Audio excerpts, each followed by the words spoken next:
रबडीदार अशी तांदळाची खीर कुकरमध्ये तयार करण्यासाठी 1 कप तांदूळ घेतलं, त्याला 2 ते 3 पाण्याने मस्त असं वॉश करून घ्यायचं आहे।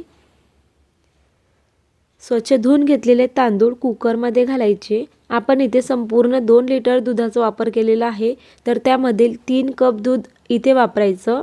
कुकरचे झाकण लावून याला 3 ते 4 शिट्या येईपर्यंत वाट बघायची आहे।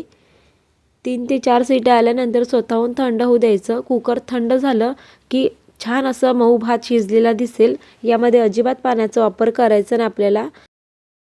गॅसची फ्लेम ऑन करायची आणि भात असं मस्त मॅश करून घ्यायचा। एकदम जमेल तेवढं बारीक मॅश करायचं।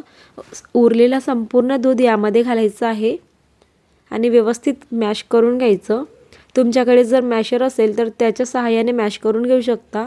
अजिबात गाठी राहत नाही, छान असं एकसारखी खीर तयार होते।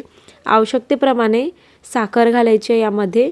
आता चमचाभर किंवा 2 चमचे साजूक तूप वापरायचं। वेलची पूड वापरायची आहे भरपूर आणि ड्रायफ्रूट्स वापरायचे आहेत।